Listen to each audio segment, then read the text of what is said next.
Thanks for the memory of rainy afternoons, swingy Harlem tunes, motor trips and burning lips and burning toast and prunes. How lovely it was.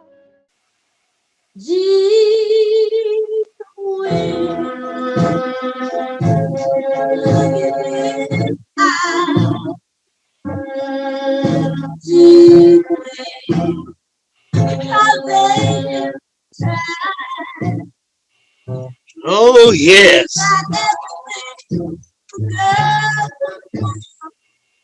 You hear that? You hear? Oh, yeah.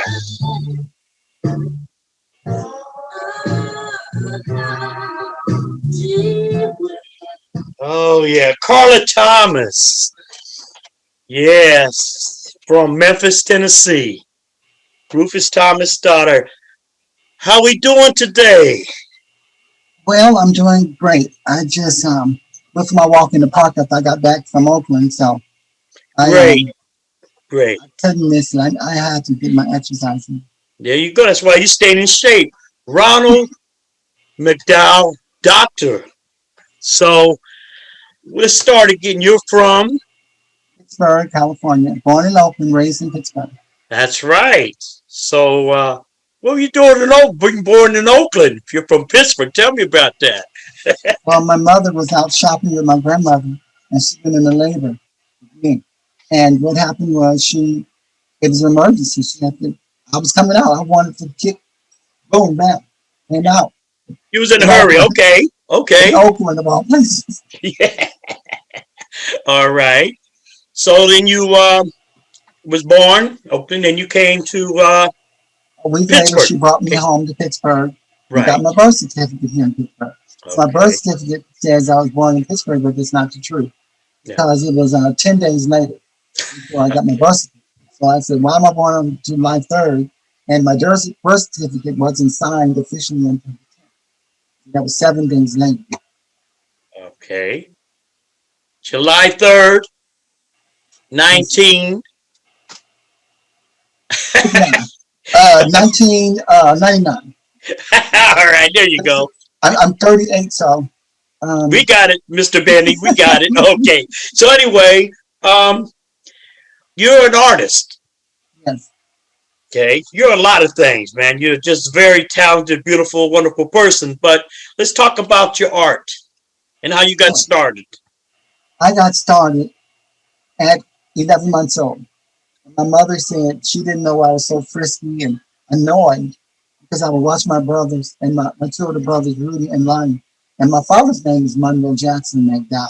So he has three famous names, Monroe Yeah. Jackson McDowell. So he would come in from the steel mill in the evenings and he would get plain pieces of paper out of the Bible. In those days, you these big, thick Bibles. My mother was a Sunday school teacher. My father was Christian raised. So they would read the Bible to us every day. And then on those front pages of the Bible, he would take certain pages and draw cowboys on it. And my brothers would help him, and they would be so real to me as a baby, as an 11-month-old baby. I wanted to do it. I had to do it. So my mother said she figured it out by the time I was 11 months. I've been trying to get to the paper way before 11 months, but she finally figured it out and bought me a high chair where I wouldn't fall because I wasn't already developed. And so she would lock me in the high chair and put the paper and crayons in front of me, and she'd have more copies. Come on. All right. And so you started drawing at 11 months old.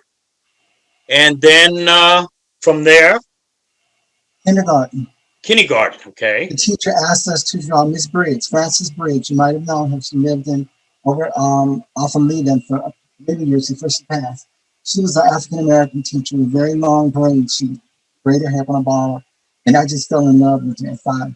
But she asked the class to make something out of steel. I remember like yesterday. And so I said, well, the safety patrols have the steel stop sign. They let us in to stop the cars so we can walk between the two yellow lines. And the safety patrols were 10 and 11. You couldn't build safety patrol unless you were in the 5th or 6th grade. So they would let the little kids like us walk through the two yellow lines so we wouldn't get hurt. So I drew all of that. And it was 3-dimensional. Ended up on the cover of the Posters patch and all the other papers around the year. And She entered in a contest and won first prize. I got a bunch of prizes there, a lot of paper. That was my Okay. first experience with public work and first experience with media, my first experience in an art campaign. Okay. So from kindergarten, doing your little art projects, and And the then you. teachers, every year the teachers would, from the first to probably the fourth, the teachers would get me to do all the artwork. I didn't have to really do a lot of schoolwork, and they would just pass you right on through.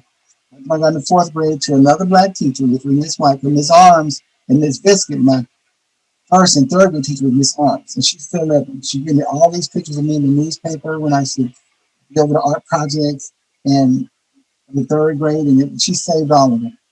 And so, Wow. yeah, Miss Arms, my first grade teacher, and my third grade teacher. So when I got in the fourth grade, I was with Miss Arms, and she'd come out from Dallas or Houston, and she would get us with the work month. So she used with this ruler, and she took a kid like me who couldn't spell to spelling words like pneumonia, diphtheria, anti-socialism, any word you would give me I could spell. Wow. So it worked. Okay. No drawing in the fourth grade. But in the fifth grade, I was so quiet because of all the beatings and abuse and stuff that I wouldn't talk. So they put me in a special learning class with retarded kids. And I stayed in there for about 2 months and I loved it because the teacher would have us, she would bring us popsicles and candy and goodies every day. And we would read Ted and Sally. And I was faking it all along like, see the ball spot, see the ball Sally. So one day I'm sucking on a lollipop she'd given us and I forgot where I was. And I read about 3 pages straight fluently. And she put me back in the normal class. Oh,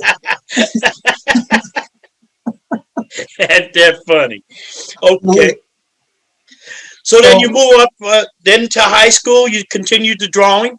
no, in junior Okay. high, at 12 years old, I started drawing the kids with the big eyes, like the little kids. Because we went to we had an all black school except for the Mexicans and 1 or 2 whites, public. So when I got to junior high, we had to go to a mixed school. And we went to the mixed school, which was Central Junior High, up at the light on Harbor and School Street. So we Yes. went to Central on the right side. There were all kind of kids that were money and stuff, and they would give me 50 cents to do artwork of them and their little boyfriends, the girls would, and the boys would. So I'm bringing home $6, $7 a day. Woo. Not telling anybody. Got Yes. some money in the house. Okay. Mom, I would find $100 bill because I was always looking for stuff, looking for bottles. Because when we were kids, you get a Coke bottle, that's 3 cents or a nickel. That's right. That's a lot of candy. That's So right. in looking for bottles, I would find $100 bill, $50 bill. And I'd bring it home and give it to my mother all happy. Look at her bag. And she said, oh, I'm gonna save it for you. And then a month later, Mom, I want $100 bill. That food you was eating all month, you and your brother and sister, them shoes on your feet. They your You hundred need. dollars. So shut up and deal with it. Yes. Okay. So I did. I started doing the kids in the neighborhood, the kids at school, and started making a living for lunch money, for art supplies. You know, my brother and Lonnie were a little older than me, and they got jobs and stuff. So Lonnie would always bring me a part of his check every single week. He worked for DuPont and Dow Chemical. Right. That's in high school. He would come home because they were 85. And he would come home on like Friday and he'd get his check. And he'd give me 8, 10, 11, $12 and say, go back to the store. He always Great. had philosophy. Whenever he gave me money, he said, because he was in college. After he graduated, he went straight to college. He was like, and Rudy went to college. And then he was drafted in the army and went to Vietnam. So I'm home by myself, and Lonnie would come with the girls, and my brother Lonnie would come in every week and give me money and say, you can get your art supplies and stuff. But there was a trick to it. Behind the money, he would always say, if you don't know where you're going, any road will take you there. And the way he said it pumped fear in me. If all my friends that I was hanging with, they were on drugs already in high school and smoking pot and smoking cigarettes and drinking. They were drinking white pork and this other drink you put Kool-Aid in. You put the Kool-Aid in the white pork and in the ripple. They would put Yes. Kool-Aid in and they would drink it and they'd be like, I'm like, what are they doing? So he really, his wisdom and his wise advice protected me. Okay. Okay. So later on, so tell me about what you did after that. Tell me about the creative art building. Well, from there, I went to Hollywood. I know I told you that on the interview last week, but I left school at 17. I graduated early because my birthday came in summer.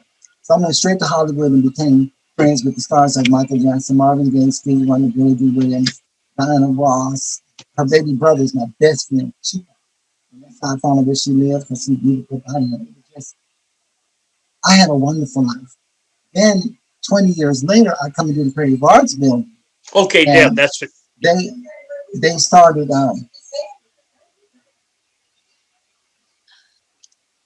They Will Moffat, very good friend of mine. He was a little boy up under me. He used to follow me around. I didn't tell you this in the last interview, but in El Pueblo, Ronald McDowell was king. I could walk out the door, and there could be 100 to 200 little boys from all over Pittsburgh, and they would just follow me everywhere. And I was like in the ninth, 10th grade. And Will Moffat was one of the kids that used to.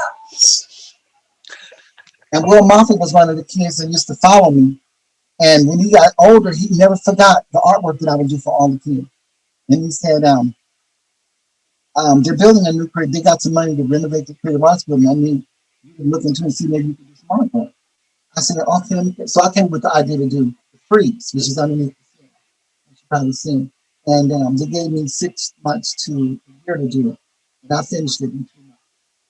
And I was only commissioned to do 33 people. But I ended up doing 133 people. right. People started bringing photographs over in the middle of the night because I work all night and all day sometimes. And people just start bombarding me with these photographs in. My great grandfather worked with Guy Lombardo. My great grandfather worked with Frank Sinatra, and he was the trumpet player. And you got to put his picture up there. It just started. People just started. It just Right. evolved into what you see.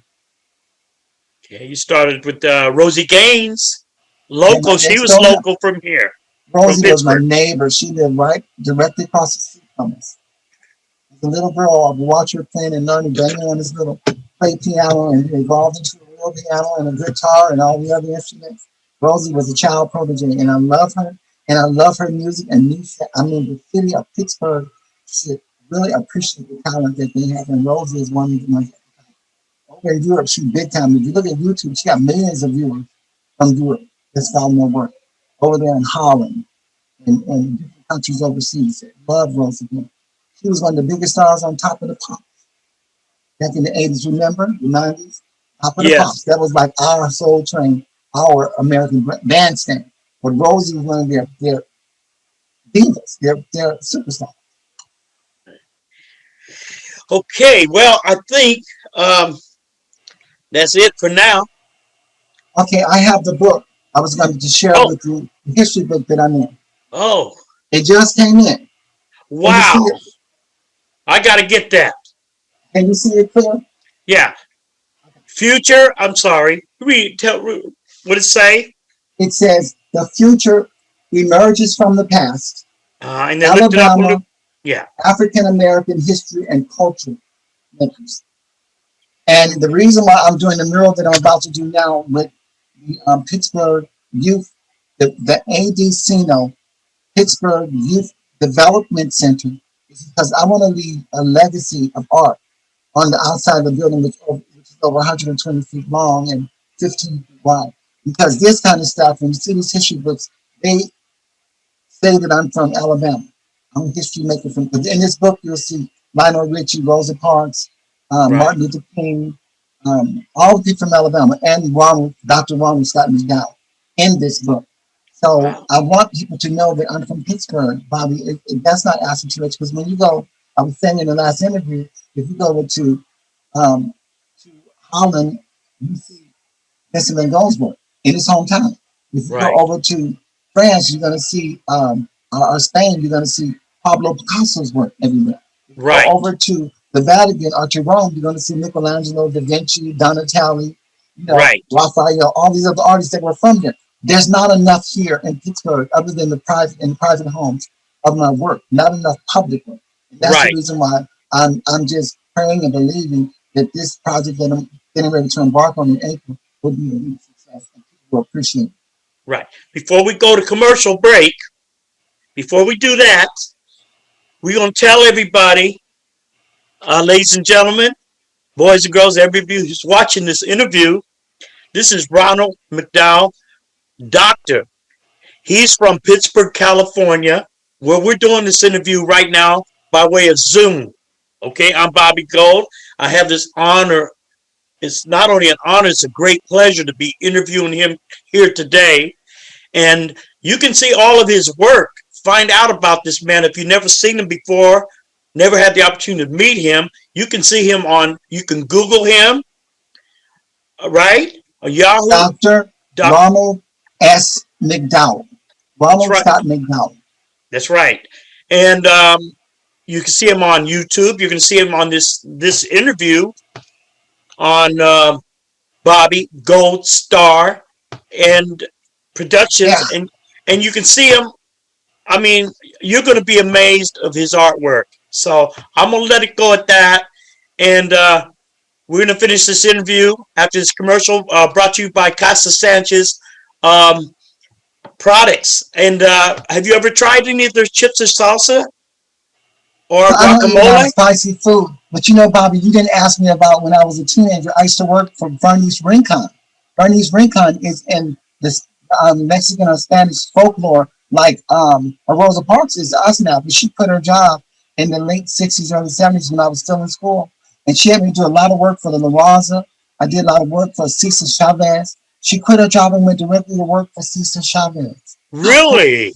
Yeah. She was my sister's boss. And she and my sister Linda, my older sister Linda, were bringing along her little brother everywhere she and Bernice Rincon went.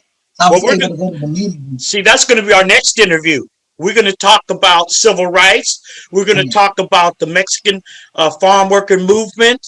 I did a lot of work for them, Dolores Huerta. I did a lot of work for them. Thank you. Okay, ladies and gentlemen, we'll talk to you after this commercial. Thank you. Ronald McDowell will be right back after this commercial. And they gave me 6 months to a year to do it. I did it in 2 months, and I ended up doing 133 from Rosie Gaines and there were a lot of local people, Bobby, such as yourself, that I wanted to put up there. So I incorporated the local talent with the international talent. Right. I recognized, of course, James Brown, Bob Hope, and a lot of the other familiar ones.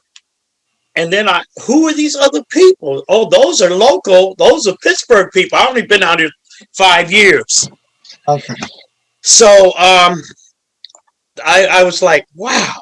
And I had met a couple of gentlemen who were there, and they go, that's us. And I looked, yeah, that was them. That was later after you had left.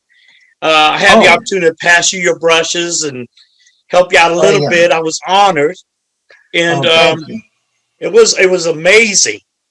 And then I started doing some research and finding out, getting to know these people. Pete Escovedo happens to be a good friend of mine, and you had him up there. Yes, and, I got to learn that Pete was a native and his history. I've been for years and years and years. I'm going back to San Francisco. Oh my God. I'm a native San Francisco. I started out there in 1950, and Pete was out there forever with his daughter Sheila E. I used to go out to a club called the Reunion. Oh, wow. And go check them out there. She was a youngster. She was a teenager when she was out there with her pop, and I'd go check them out there, and I followed them for years, and I'm trying to get something named after Pete out here, like a street, a park, a school building, or something. I'm working on that. I think they should have something named after you also. Well, people have been asking me to let them do a statue on real, but it's Bobby, to be honest with you, I'm not, I was Michael Jackson's auntie. I've been around a lot of the most famous people in the world, close up. And I don't have the same desire as they do. I just want to be like Sissy Tyson when she said, I want people to remember me as being a good person. Right. And left something in the world that people can appreciate and will make their lives a little better. Wow. That's all I want to do. Well, you just brought up her name. I'm going to tell you the truth. Just about 3 or 4 days ago, I started to write her a letter and tell her how much, this is weird, how much I loved her, and if maybe she can send me a photo in her eyes. The eyes got it. And I Yeah, was telling a few of my friends, man, I love that woman and her eyes. I just loved it, and loved her, just her as a person. And then the next day, I seen in the Facebook she passed away. I was talking to my buddy William Rankin out in Memphis, and I was telling Bill, "Is that true?" He goes, "Yeah," because I've heard that a couple people passed, and it wasn't true, and they're like, "I'm starting rumors," yeah. but yeah, she did pass, and may she rest in peace. But like, you have got to be one of the nicest people I know. You really are. You got a heart I and think so. everything. And like Well, Pete, I want to just, go ahead. I got to tell you about Sissy. I met her on the set of the Rosa Parks movie. Rosa Parks was a friend of mine, Miss Parks, Wow. real Mrs. Parks. So when they did the movie, Angela Bassett fell in love with my work, who was playing Rosa Parks. Angela invited me on the movie set, and I saw this beautiful, tiny lady. Cicely Tyson was a tiny lady, a tiny person. But on screen, she was this big giant. And I was this close to her. Like, oh, Miss Tyson, I'm honored. I mean, how many people get a chance to meet Cicely Tyson? Invited on the set by Angela Bassett, who's also legendary. But she has some of my work and she loves my work. So I was therefore invited on the set.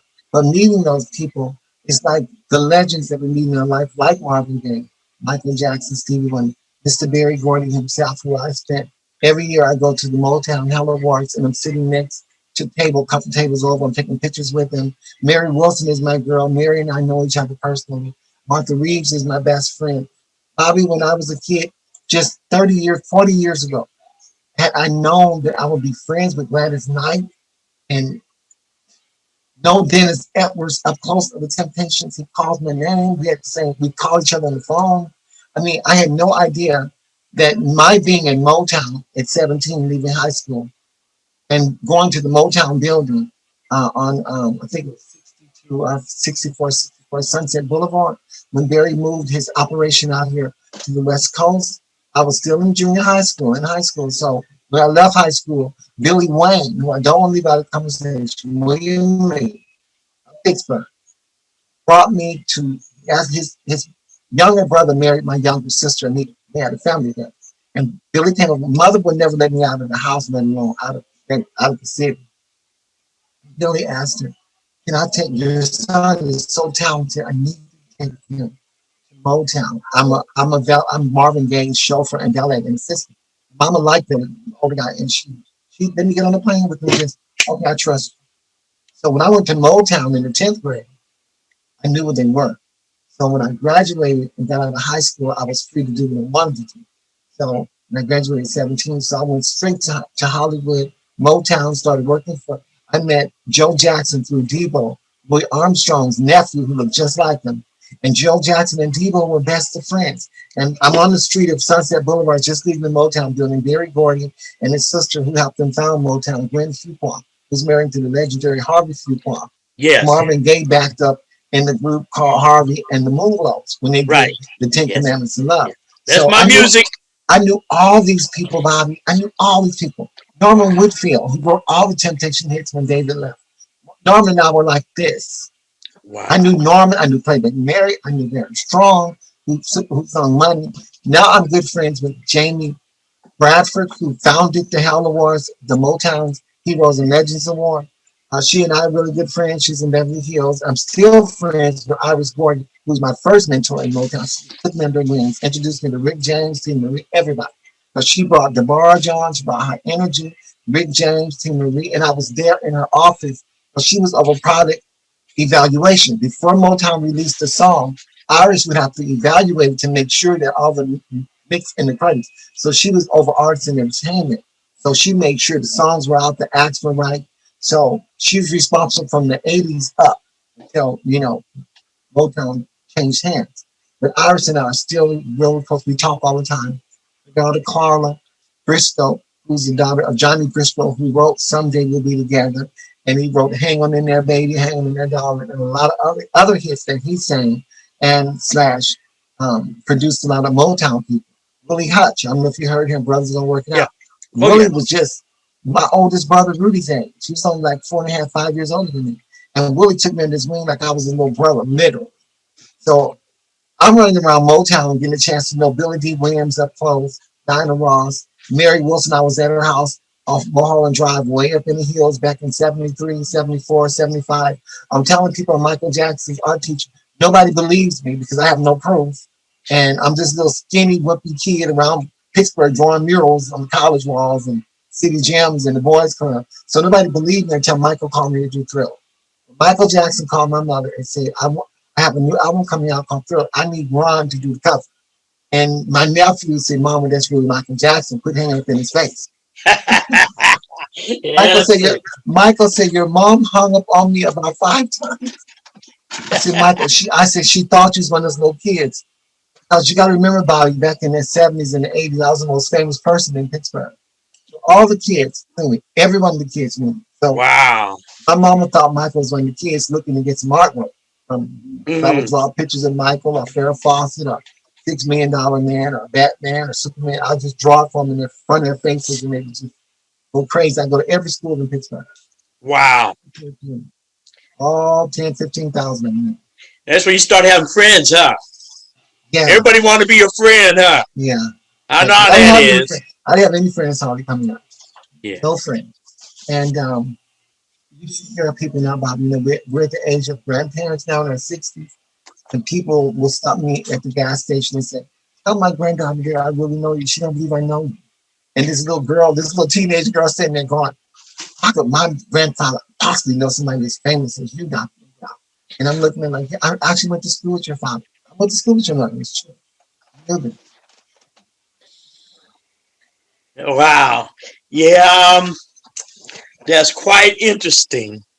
Yeah, so Michael Jackson, you did the Thriller album for him, but you also taught him.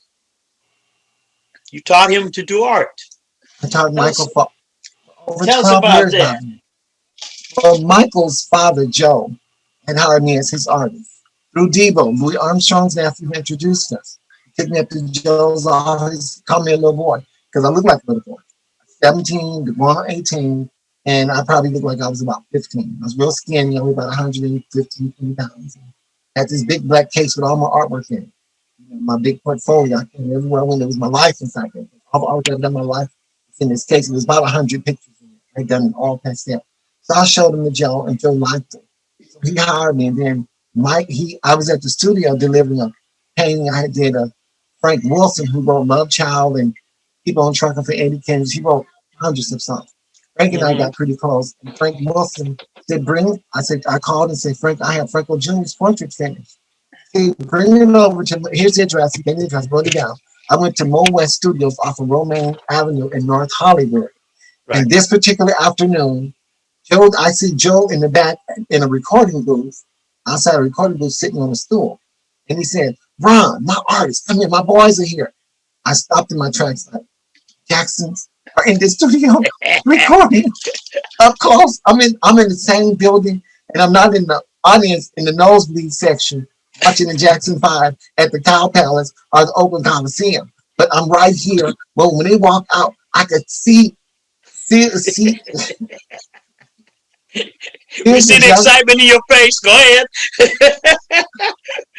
Bobby Joe said, my boys got to meet you. I want them to meet you and know you. And I'm like, so they come out of the recording booth. Michael's in there. He's the last one putting man down, the lead roughs, the boys in there. So Jackie comes out. Jackie comes out first. I shake his hand. I'm like, Jackson's my hero. But I had to be cool. They said, let me see what you got in your case. My portfolio went with me like my right cocoon. So I opened and showed the pictures to them. All of them said, nice, great work.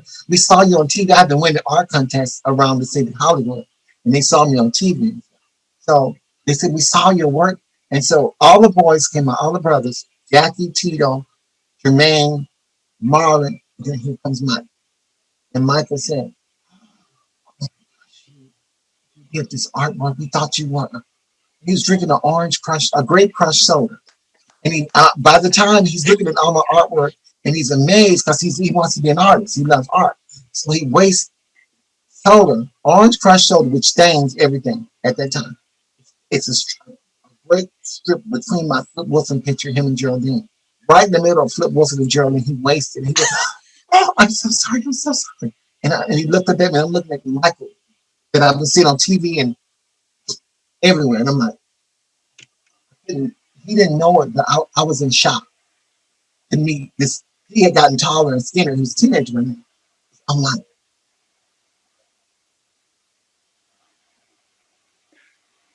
next thing comes out his mouth.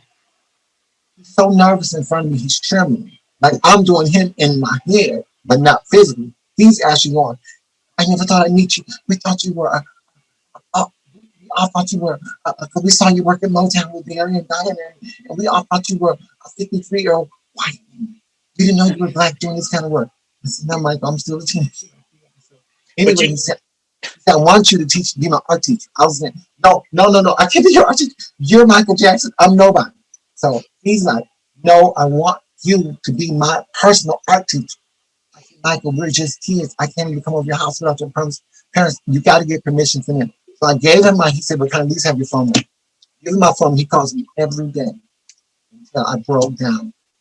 Went out to Havenshurst, and Joe and Catherine approved. That began my honor. Okay, when he spelled that drink, you know what he wanted to say, right? "The devil made me do it." Flip Wilson. Geraldine. So I'll play a little something right here for you. Little Michael Jackson. Here we go.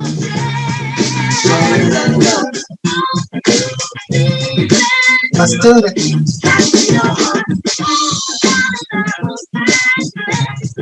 Can't hear you. Can't hear you. What? What? No, I can't do What'd you say? I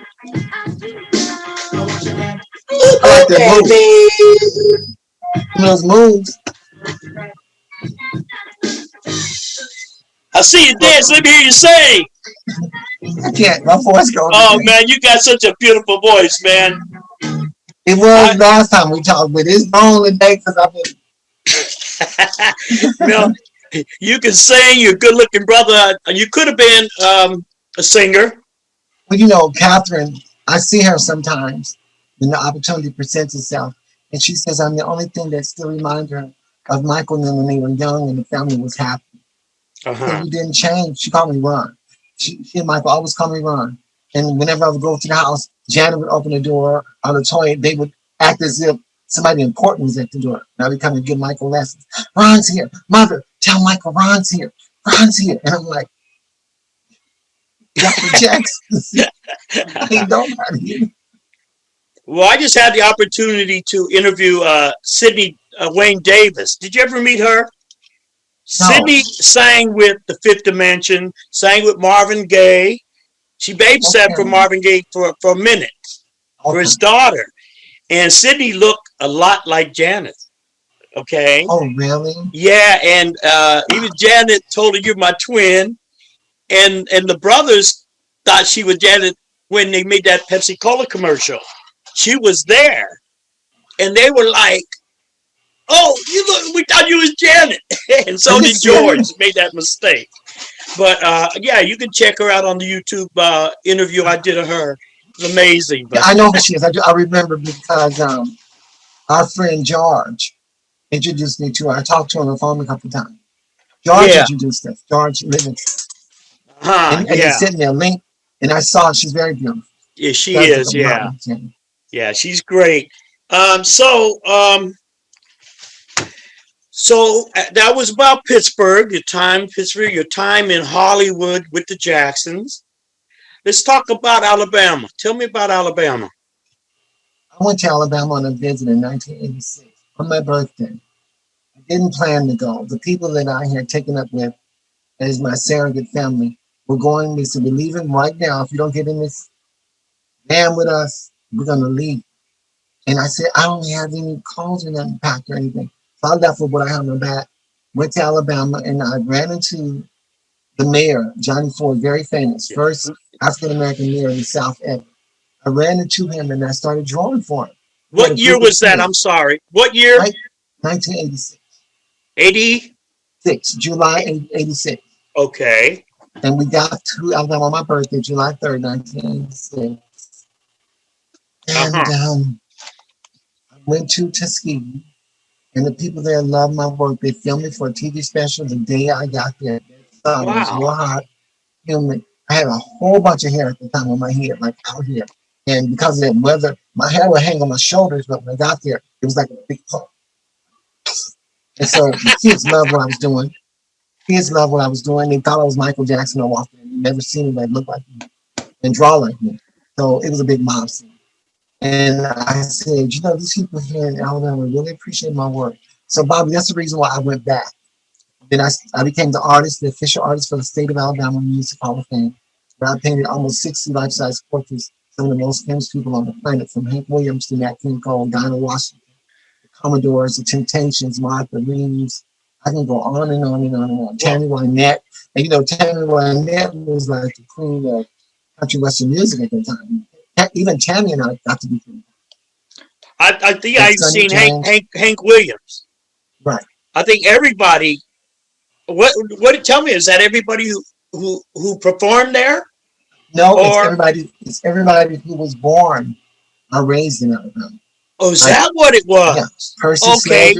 I can tell you what Percy Sledge was from Shreveport.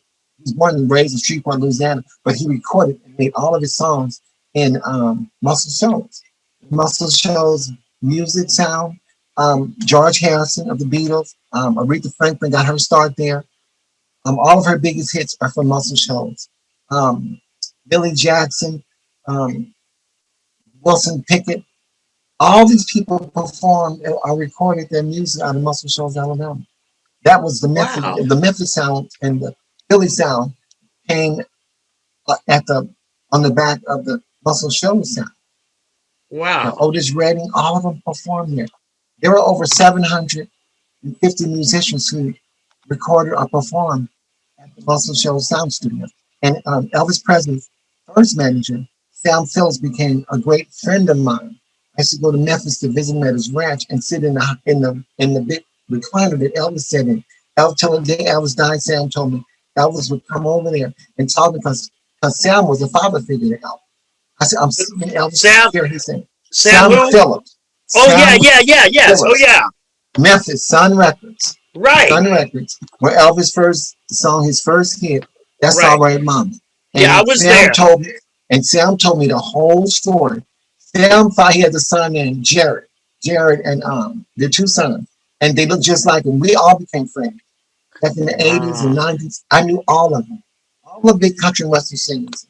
And R&B singers, the stars.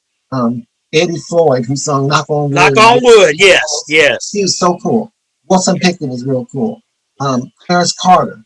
I knew all of them. They would come to all of our events. I had to do their portraits for the Music Hall of Fame. So wow. I did each of their portraits because they won the coveted award. I've seen it. I love them. Yes. Go on the site. It's everything I tell you is public. Well, just Google the Alabama Music Hall of Fame portraits and Ronald McDowell and portraits of pop up. Beautiful portraits.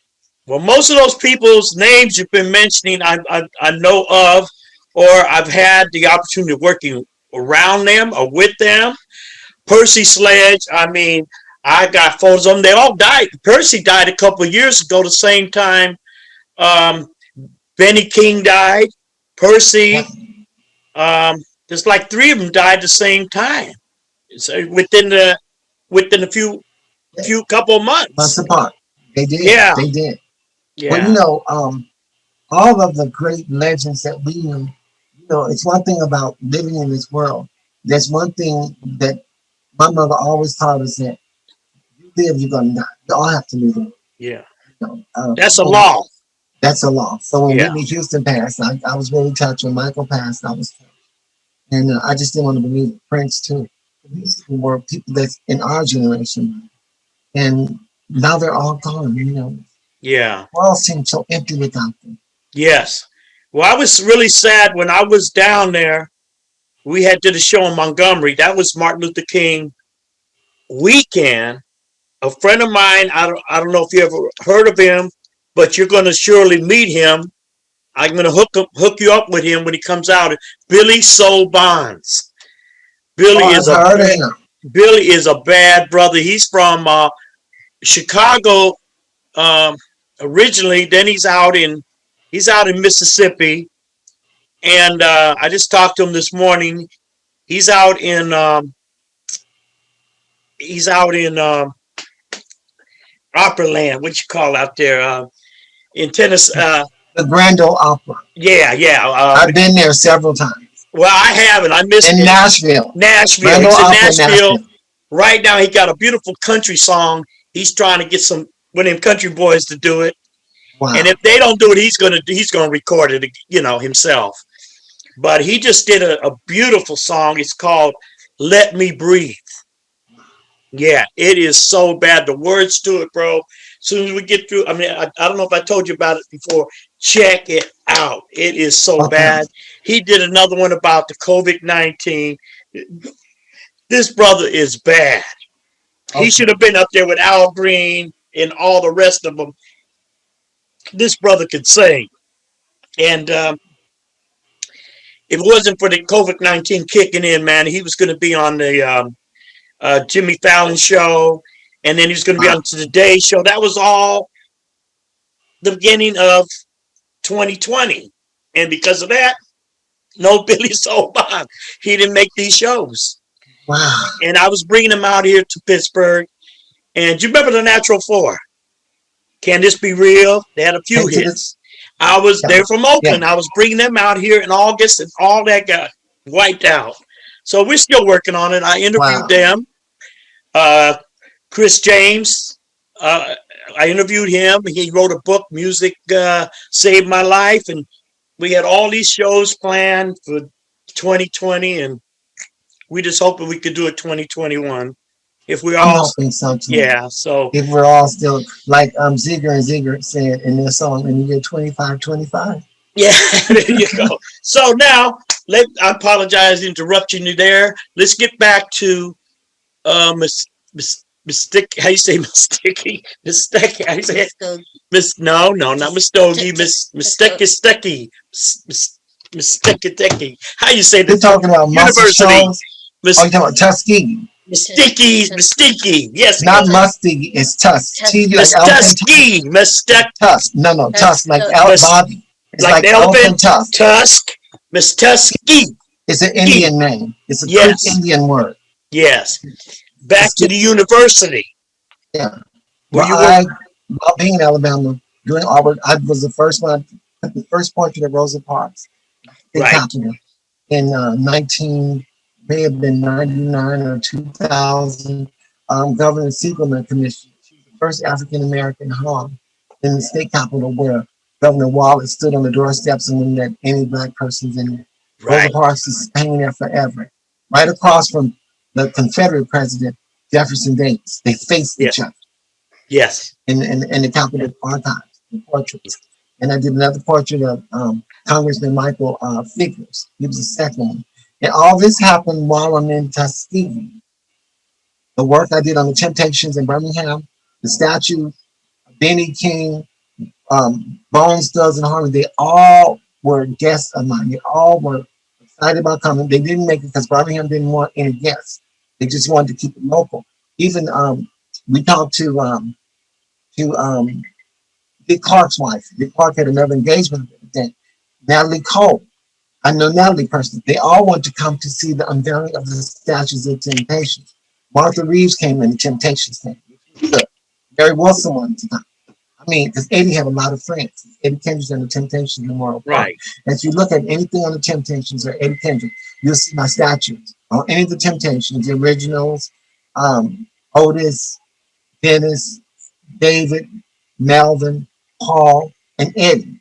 They're all on big statues that I use. Wow. And it's called the Eddie Kendrick Memorial Park. And so, and you can see that on the Unsung. You can see it on Right. look at Eddie Kendricks. You'll see the statue. Well, I've Look at seen that. Temptation. You'll see Yes. the statue. Yeah. Eddie was one of my Oh, okay. favorites. So that David, all all of happened. them. Yeah. Wow. I I met every Temptation. I met all of them except David. Wow. Yeah. He left too soon. No, David he was never at Motown when I was there. Eddie was the first one to stop me and say, "Your work is so great, they're going to be burying and looking for you. They're going to be chasing you." You know, Okay. Eddie told me how great my work was. Eddie. Okay. I met Eddie before I met Michael. Wow. Okay. I met Rock Hudson before I met Michael. I met a lot of famous people. I was at the Academy Awards. I got a chance to see a lot of people. Diane Carroll, Carol Burnett, they all were there. Dinah Shore at the time. And they had these gowns on. It looked like these women were floating on air. Hollywood, you ever meet Michael St. John? I did.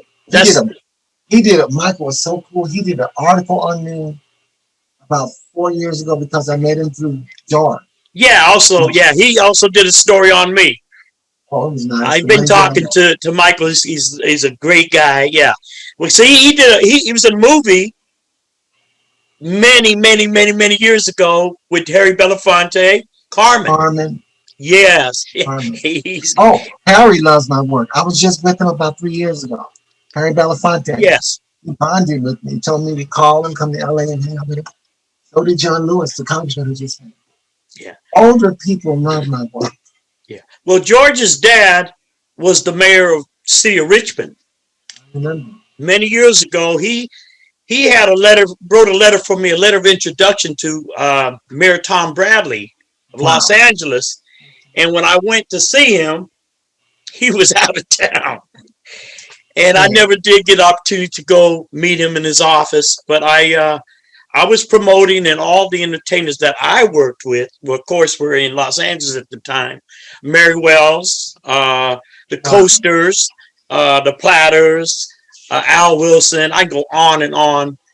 All the cats, they were there. And so I did business with them, and it was quite interesting. But like I said, I didn't get the opportunity to meet Mayor Tom Bradley at the time. And yeah, but it is what it is. But like I said, I have the opportunity to meet a lot of the people you talked about, and they're all so cool with me. One cat I really did like, Billy D. Williams. Such a sweet, he was just so cool, wasn't he? He was just so cool. I would give him pointers. He paints. Really? Yes, I'm serious. Yeah. And Pete Escovedo is also a great artist. Yeah. So he told me he loved my work. At the unveiling, he was there. He said, "I love your work." Yeah, I had a couple of pieces of his. I gave one away as a gift, and I kept one. But so back to let's go back to Alabama. Oh, wait, one more thing. Yeah, there you go. I'm a professor. I was a professor at Tuskegee. I'm gonna be practicing. You are a professor there, and while I was out there, just mention real quick, Rosa Park. I had an opportunity to visit the museum and library. Wow. Yeah, I had a chance, and also the Hank Williams Museum. Wow. I enjoyed it. I didn't get a chance to see Birmingham, but I'm going back there because I want to go see your work there. It's all over. And I'm glad you brought that up. President Barack Obama, his last day in office, decreed the Forbes city block loan where the children marched with Dr. King and were hosed and attacked by dogs and bombs and stuff. He declared that whole civil rights era a national monument. And I have 4 statues in it and about 5 murals. So they can never be touched. They're in history. They're a part of the American fabric when it comes to civil rights.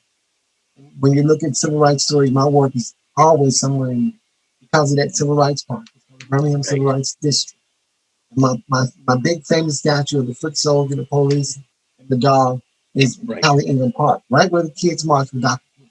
And Stevie Wonder and Emmett Till's mom were the first people to see the statue after unveiling in 1995. So over 42 million people have visited the statue in person in 20 years, 25 years. That many people. I think they said the last count was like 52 million. And it's on the Oprah Winfrey special, the Spike Lee movie, The Four Little Girls, Eyes on the Prize, and movie. Any civil rights stuff pop up, you see my art. Wow. I just, Miss Sonian commissioned me to do two portraits of the two little boys that were killed the same day the four little girls were killed in September 1963. And the little boys were Johnny Robinson and Virgil Ware. They were very young teenagers. One was shot off his bike at about 5:30, 6 o'clock in the morning, delivering papers with his brother. And they got a big bullet wound. They shot it, blew his heart out. Two young teenagers leaving a Klan's while. And Johnny was shot while other kids were throwing rocks at the police officer during this turbulent time the day the little girls got home. Johnny had just got out of Mount Mead's boys' ranch. And Johnny's mom, she was his only child. She said, whatever you do, Johnny, don't go over and mess with those police. Leave those people alone. I don't want you in any trouble. I just don't feel good about this. He was hanging with his buddies, and they were throwing rocks, and who got killed? Police shot him in the back, right? 12, 13-year-old kid. So I did the two portraits for the Smithsonian Institute last year. Yeah, thank you, man. God bless you. That's just beautiful. You know, it's so sad that that was like that. But my visit there to Montgomery was the first time, and I was with the first black mayor of Montgomery, Mayor Reed. Oh yeah, I have not met him, but I know his father, Joe Reed, who was also a politician. Right. But I'm going to be meeting him as soon as I get back. I want to do this. I want to complete my monument of Dr. Martin Luther King, because they have a statue of Jefferson Davis there. They need that statue of Dr. King. I need to complete the project. Yeah. And I'm going to do it. Okay. Yeah, I've got to go back myself, but I do. Like I said, I got to go to Birmingham. I got to go back there. Definitely got to go to Birmingham. Yeah. Birmingham. But see, the cradle of the Civil War and the cradle of civil rights were both, because Montgomery, Alabama was the capital right. of the capital of the Confederacy. Montgomery, and I'm a history buff, so you take this. I taught history for many years. Yeah. So, go ahead. Yeah, I love that, man. I had a document. It was signed by George Wallace. He assigned it to somebody, and all my stuff got stolen, and that was one piece there. It was like, and I remember he was running for president, and it was a comedian, Dolomite, Rudy Ray Moore. He had made something. I mean, damn, I let him in a wheelchair. You know, they made that joke about George Wallace, but I had that with George Wallace signature on it, and it was a nice collector item for myself. You know, he was such a racist. You know, but it's a part of history. It was part of history. And somebody had stole it with all kinds of stuff, and they probably threw it away. You know, they didn't know what the value of it was. You know what I'm saying? The history, but they don't know. Yeah, you know, Martin Luther King's secretary, first secretary, who said at the Geneva conference when he got the Nobel Peace Prize. She was my godmother, and and when I was with her, George Wallace would call her, because on his deathbed he called me, Boy Robinson, who was also my godmother. These are people who were pioneers in the civil rights movement. Dr. King and Rosa Parks and those people. Reverend Fred Shuttlesworth, Tommy Wren, Andrew Young, Reverend James Bevels, Reverend Orange, Dr. Joseph Lowry, his wife Evelyn Lowry, Coretta Scott King. I knew all these people, first name basis. Right. So I got a chance. When I went to Alabama, I wouldn't have never, ever had the blessing of the opportunity to meet so many historic people. You know, we have a lot of stars, but very seldom you'll meet Booker T. Washington's granddaughter, Robin Banks, and she falls in love with him. I got really close. You know, I mean, George walked the steps of George Washington Carver, William W. E. Du Bois, Malcolm X. They all visited our campus at Tuskegee. Every Wow. one of these great legends, you know. Um, it, Going down south was not a bad thing for me. Going down south was a big, huge lesson and played a big part in the success of my career with so many historical people that I've done in Louisiana, Memphis, Tennessee, Nashville, Muscle Shoals, Alabama, Montgomery, Alabama, Tuskegee, Alabama, Atlanta, Georgia. My work is in all these different cities, states. Yes. You know, I don't think I would have reached that far had I never left California. Right. Yeah. Well, this was my first January 2020 was my first trip out there, and I'll be going back. I've been there Yeah, today. If it wasn't for, I'm gonna blame it on the COVID again. because, But well, you know, but Bobby, have you ever thought about people in your life? For some reason, I don't believe anybody meet by chance. There's no accidents in this world. Everything is meant to be. And an old gentleman who was in his late 70s took me to Alabama. He became my surrogate father's name was Chester McAfee. And yes, his little son, Art, was one of my students. I taught him. So one of his students, his youngest son was only 8, and he became my little surrogate brother. And that's how the family, the Sanders family, McAfee family, I went back to Alabama with them and we became family there. So yes, they became my new family. And that's how I was able to do so many historical projects. I just did a big statue of the first female attorney in the state of Alabama. Italian, born and raised, Miss Nina Miglioni. She was the first female attorney, and she even helped Dr. King in his civil rights cases. And yes, people were, she was only 4 feet 8, but when she went to court, she was like 10 feet.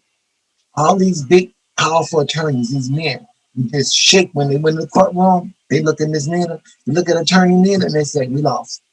yeah, But she had her paperwork, she had her stuff together. That was a tough. I never met her, but she was a tough lady. And when I do your statue, I do all the research and background history on the person before I even begin to even do the design. So I know that once I do them, it's just not a fluke. I'm not just being commissioned, but I'm also a part of this person's life. yes. Well, So, I had the opportunity to see you working on that by way of the YouTube. I oh, seen really? you, man. I was amazed you doing the hair. Uh, I was just amazed the way you did that. I mean, you uh, got so much talent, brother. If I had hair, I'd have you come and do my hair. You got, I mean, okay. you got beautiful hair, but the way you did Miss Nina's hair, I mean, you were doing it out of clay, Yeah. and then And, you end up doing it out of bronze. yes. But I mean, that was amazing. That really was. Thank you. I mean, I'm gonna have you see it. It's just so amazing. Yeah. Um, the detail. Yeah. You know, it was like you were.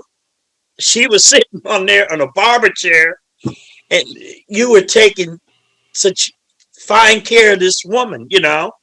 Now I've seen the story, and the KKK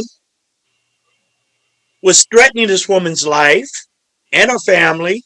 Yes, they They were. even put burning crosses on her lawn and Yeah. even put a bomb on her front porch, and her father, how you say, designated, right? Yes. Detonated it. Yeah. I did a boom. Yeah. He took it apart. Old Italian man. He went out there So and you said, did no. your research. Yeah. I had to. I was so excited about interviewing you, and I wanted to get it right.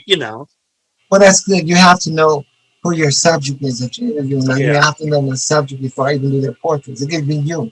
I want to know more about you before I do your portrait. Yeah. But the last thing I did in June was I did the display of the transatlantic slave voyage for the famous attorney now, Brian Stevenson. Look him up. The movie Just Mercies that Jamie Foxx played and got all the awards before the pandemic. Hmm. That's the attorney, the one who created the Innocence Project, where he Yeah. goes into the different prisons and free these wrongfully convicted people who done anything Right. Yeah. Hmm. wrong. He and Oprah Winfrey built this beautiful museum. You got to go to it in Montgomery. EGI, it's the Equal Initiative Justice Center. B.I.J. And Tara, her sister just did the movie with on Selma and all those movies. Ava DuVernay. Tara DuVernay is a friend of mine. She's the curator of the museum. So if you ever want to go, let me know so you can meet her. She's a very Yeah. powerful people. Very people. They're good people. Number one, they love people. They're very down to earth. Although they have all this fame and notoriety, they're very down. They're down to earth. And she hired me to do their recent exhibit, which is in the color of the 21 calendar coming out of the. And actually, it's a lynching museum where my uncle Calvin McDowell, one of the people lynched from out of Memphis. They lynched him in his business partner. Most of those lynchings, finding when I went to the museum and learned the history of them, they were not everyday people that were being used. These people owned property, lands, businesses. They were well-to-do black people. And this was the way of keeping them. They're in Memphis? They were in Memphis. Look him up, Calvin McDowell. He's all on the internet. But that's because of the lynching museum. They found over 700 people, women and children and men that were lynched. And that's not even, that's not even a still doing research. Wow. It's unbelievable how these people do what they do and get away with it. You know what I mean? Well, Bobby, when you don't know, like with the new patriot group that's coming up under Trump, they don't understand that we never done anything with African Americans. We bothered since we've been, and we are the ones that didn't come over here. They stole us over. Yeah. They need to understand we're not trying to destroy their way of life. When I understand, they think their way of life is being taken from them. If they don't stop what's going on. You know, Black Lives Matter, Black president. I don't get into politics, but I'm the little tiny fly on the wall that's just observing this because I love all people. Yeah. You I'm do. not politically inclined. I love everybody. So I'm just saying, but we're not out to destroy their realm. That's not true. We're not trying to take what's theirs, and we don't even have that in our gene. We love everybody. Yeah. Well, you're a beautiful, you're just most one of the beautiful people I know. I'm so pleased that I had the opportunity to meet you when I met you and to keep this friendship going. I'm so honored that you took this time, all this time, to get this interview. And we might have to do a part two, keep up with this. We're going to have to Yeah, hit because the I'm getting road, ready. man. Go ahead. Bobby, you got to come to my unveiling. I'm here to do a big statue, a big mural project that's going to depict the history of Pittsburgh from 1898 till today and tomorrow. It's called A Time to Heal. Where's that at? Time to Heal. It's going to be at the new um, Pittsburgh Youth Development Center, the ADCNO, Pittsburgh Youth Development Center. Is that on Stoneman Street? It's on Stone. That whole 100-foot wall will be covered with artwork depicting the history of Pittsburgh.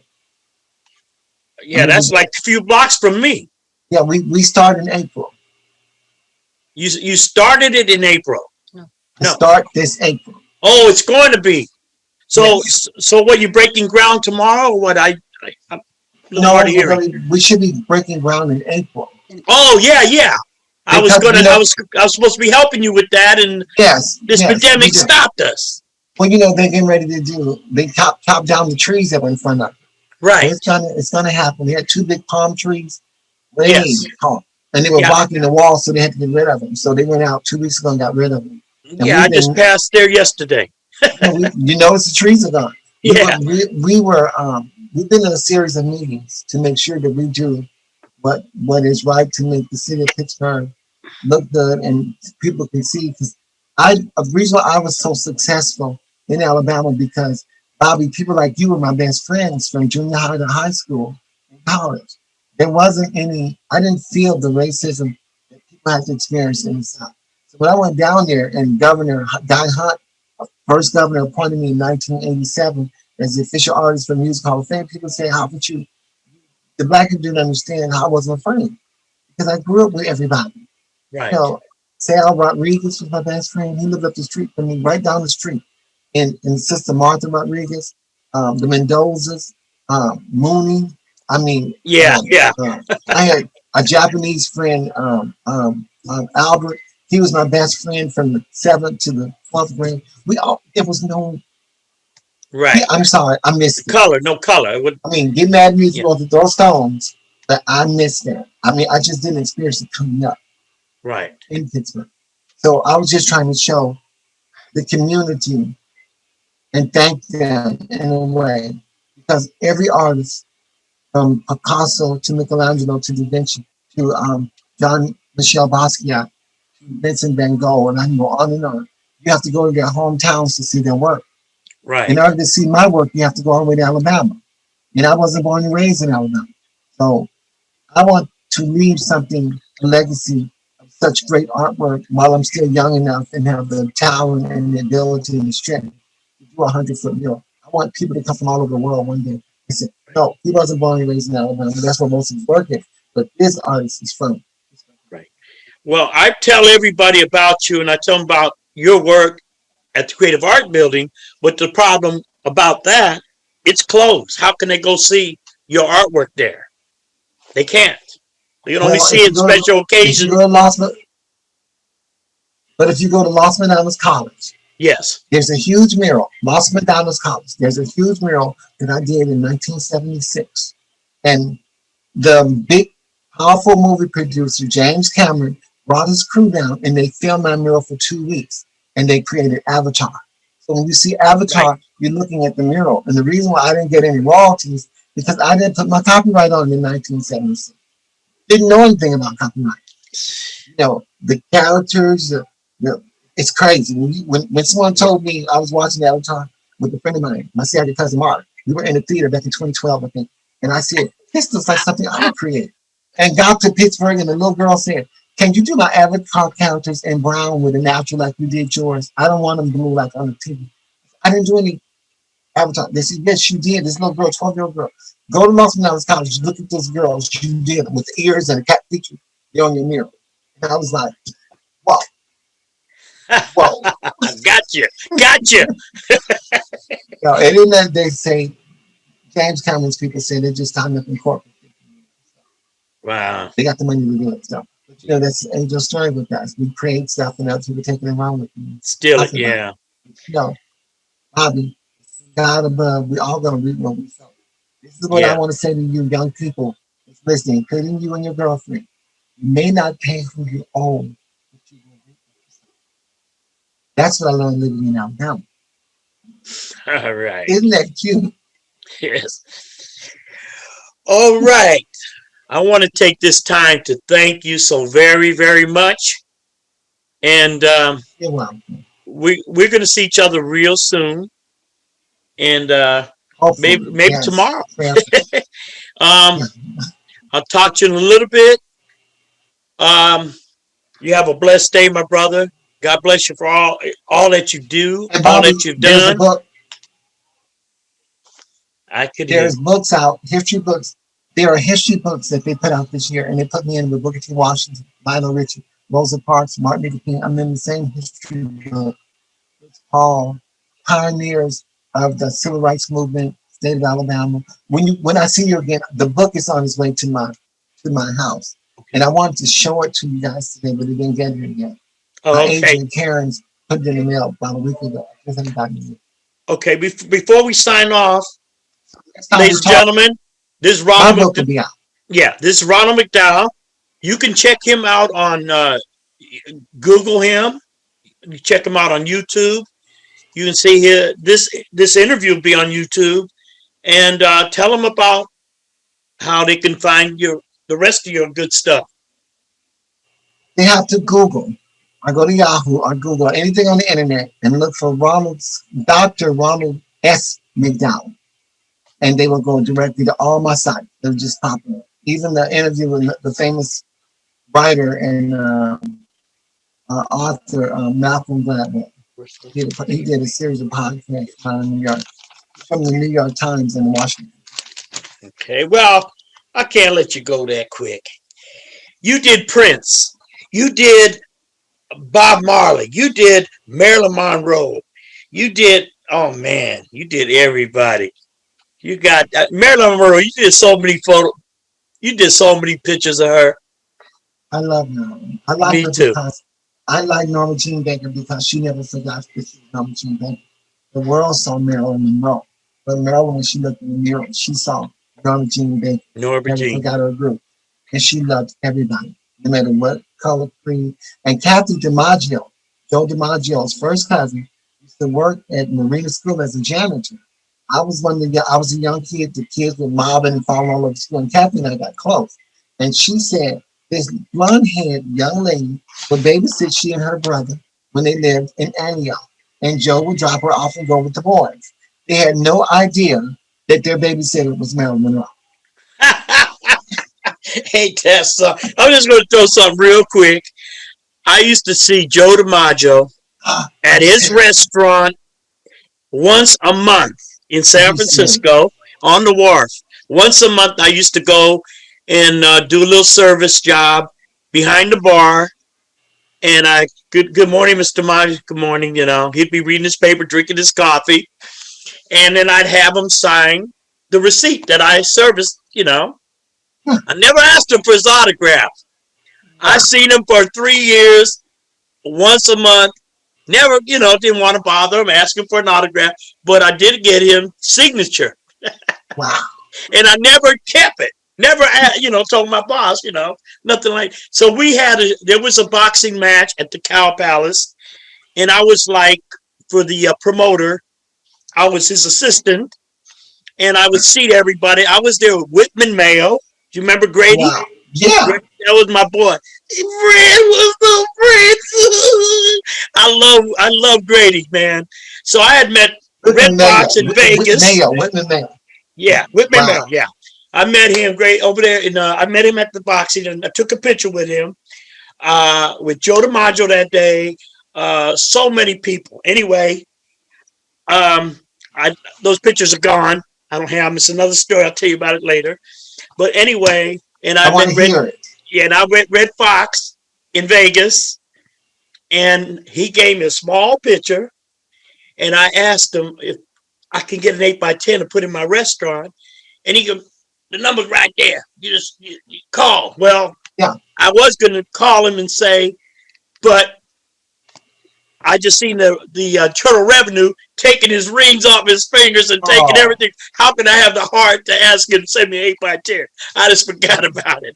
But anyway, so I seen Joe that day and sat him down. I said, "Mr. Modger, I go to your restaurant every week, and I had three beautiful pictures. Him and Lou Gehrig. I had wow. him with the I think it's 1929 Yankees championship pitcher Wow. team, and then him by himself. Well, I went. He said, "Come on by any time. I'll be happy to sign him." So he did sign to Bobby, Joe DiMaggio, all three of them. Well, they got stolen, and No. the one photo that I had, I gave to my son, but the Okay. other ones got stolen, and the rest is history. I had to share that with you. Okay. But anyway, love you, my brother, and thank you so very much. We're going to keep in touch. I'll be working with you in April, and I hope we down in Alabama at the same time. You can show me around here, Birmingham, and maybe even in um, Muscle Show. yeah, Please go out to there Muscle in Show, Muscle Show. Yeah, the Music and Hall of Fame. also out there in no, yeah, um, but Tuskegee. Mesquite and Tuskegee. Tuskegee, Tuskegee. yeah, and also in Tennessee, Montgomery, Tennessee. Homa yeah, Arbor, Atlanta. yeah. So Pittsburgh. If you go to the Pittsburgh Community Civic Center, those are my statues out front. On the Civic side of the Center, freeway, all those are my statues, about 21 of them. Small, depicting the you history. did the one about the Italian, Yeah. the football. That's you. No. Oh, They're you didn't make that small. one. No, they're bronze statues they're in turquoise, color of the building. The architect, Fanny Henson from out of England, she came here and designed it and hired me to do the artwork up front. It's a big place. It's a big thing, round thing. How about an That, anchor? No, I didn't do the anything. You do These the are sculptures with the history of Pittsburgh from the Indians, the Italians, on Black Diamond, the fishermen. All of that's been depicted. From the Spanish conquistadors that came here yeah. early in the 1600s, they're statues. We call them reliefs. I designed and sculpted them. Brought them here. I did them. By Brought them City here Hall. in front of City Hall. Yeah, and around the water Yeah, fountain. the fountain. They're up that. They're around the water fountain. Well, I will go check it out. Yeah, I've seen it. I was just there with. I just got a phone call from the chief of police yesterday, day before yesterday. First time. I've been trying to talk to him for 5 years. I got a call from him yesterday. Who's the Brian. chief? Brian something. Okay, right. Yeah. Okay. So listen, I'm gonna let you go. Thank you so very much. God bless you, God bless and you, too. you have a wonderful day. Wonderful Thanks, life. Bob. You're the greatest, man. Thank you. So are you. Thank you. All right, everybody. Ronald McDowell, everybody. Thank you. Thanks for the memory of rainy afternoons, swingy Harlem tunes, motor trips and burning lips and burning toast and prunes.